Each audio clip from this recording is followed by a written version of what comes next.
اشعار ہوتے ہیں، ایسی نظمیں ہوتی ہیں جو پرکھوں کی بہادری کے قصے بھی یاد کرواتی ہیں، جو ان کا واسطہ دے کر آج ان کی مثال کو زندہ کرنے پہ بھی اکساتی ہیں، اور یہ بھی بتاتی ہیں کہ آگے چل کے مستقبل آج کی دی ہوئی جانی قربانیوں کی وجہ سے کس قدر زیادہ روشن و منور اور سہاگن ہوگا۔ عربوں کے ہاں یہ کام عورتیں بھی کرتی تھیں، جو جنگ میں لڑتی نہیں تھیں مگر رجز پڑھتے ہوئے اپنے دستوں کے ساتھ چلتی تھیں، اور رجز کی ہی ایک شکل پھر ہمیں نظر آتی ہے مسلم ممالک کے اندر، خاص طور پہ پاکستان کے اندر، ان گیتوں کی شکل میں جو بوقت جنگ ہم عوام کو بھی سناتے ہیں اور اپنے سپاہیوں کو بھی سناتے ہیں، اور دونوں طرف جذبہ مزید مستحکم اور مضبوط ہوتا چلا جاتا ہے۔ ناظرین، 1965 کے ستمبر کے مہینے میں جب انڈیا نے ایک بار پھر رات کے اندھیرے کے اندر بزدلوں کی طرح پاکستان پہ حملہ کر دیا تو ریڈیو پاکستان کے لیے ذرا مشکل یہ پیش آئی۔ تب ٹیلی ویژن تو بالکل ابھی ایسا سمجھیے کہ آیا نہیں تھا، کیونکہ اسی سال نومبر کے مہینے میں، یعنی کہ جنگ 2 مہینے پہلے لگی، تو ریڈیو پاکستان ہی ہمارے ہاں ایک میس میڈیم تھا۔ اس موقع پہ ریڈیو پاکستان کے خاص طور پہ لاہور اسٹیشن کے ارباب اقتدار کو ایک مشکل یہ پیش آئی کہ ہم وہ کون سے گیت پیش کریں کہ جو اس وقت پوری قوم کے جذبات کے بھی عکاس ہوں اور ان کے جذبہ ایمانی کو بھی مزید مہمیز کر سکیں۔ ادھر ادھر دیکھا گیا تو پتہ چلا کہ اس سے پہلے کہ کوئی چیز وہاں لگائی جاتی، ہمارے پاس ایسی کوئی چیز ہے نہیں تھی کہ جو ایک جنگجو قسم کی قوم جو کہ اس وقت ایک جنگی عشق میں مبتلا تھی، اس کے جذبات کے ساتھ ہم نوا ہو سکے۔ مگر پھر دیکھا گیا کہ ایک فلم آئی تھی، ہاں ایک فلم آئی تھی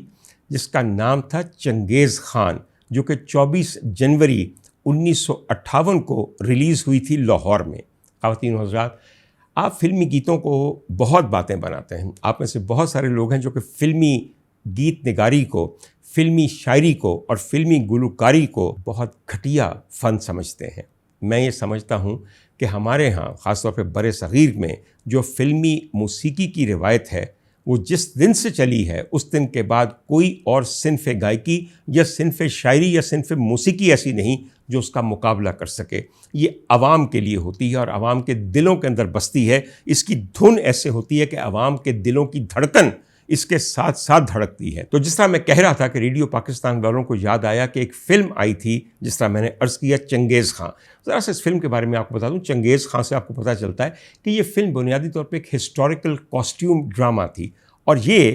مسلمانوں اور منگولوں کی باہمی کشمکش پہ بنائی گئی فلم تھی۔ اور یہ بھی اگر آپ کو یاد ہو، کم از کم 50s کے جو آپ کے نوجوان ہیں وہ جانتے ہیں کہ اس زمانے میں ان مسائل کے اوپر جو بہترین ناول نگاری کی گئی وہ جناب نسیم حجازی صاحب نے کی، اور ایک ان کا ناول ہے جس کا نام تھا آخری چٹان۔ آخری چٹان، آخری چٹان وہ ناول تھا جس سے فلم چنگیز خان کی کہانی کو اخذ کیا گیا، اور یہ ناول ایسا ہے کہ اسے بعد میں پاکستان ٹیلی ویژن نے بھی ڈرامے کی شکل میں پیش کیا، اور مجھے اچھی طرح یاد ہے کہ اس میں چنگیز خان کا مرکزی کردار جو ٹیلی ویژن پہ کیا وہ جناب ظہور احمد صاحب نے کیا، جو ایک بڑے کہنہ مشق قسم کے کراچی سینٹر کے اداکار تھے، مگر اب ہم میں نہیں رہے، خدا تعالیٰ ان کی مغفرت کرے۔ اس زمانے میں یعنی کہ تقریباً 1956 میں جب اس فلم کو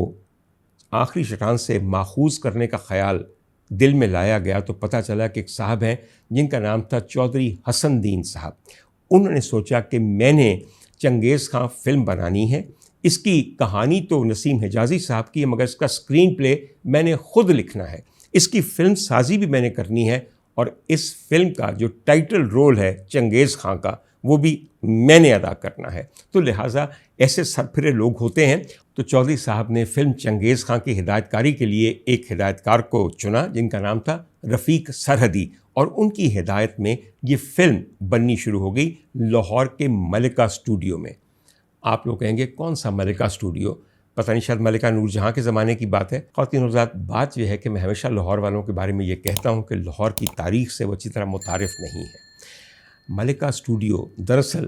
پنچولی اسٹوڈیو کی ایک شکل تھی۔ پنچولی اسٹوڈیو ہمارے بڑے ابتدائی قبل از تقسیم اسٹوڈیوز میں شامل ہیں، اور یہ جو اسٹوڈیو کا میں آپ کو نام لے رہا ہوں یہ اب وہاں پہ تھا جہاں پہ اب نیپا کے دفتر ہیں، جو آپ کو پتہ ہے کہ national institute of public administration ہے، اور یہ نہر کے کنارے ہے۔ مگر بہت پہلے کی بات یہ ہے کہ یہاں پہ ایک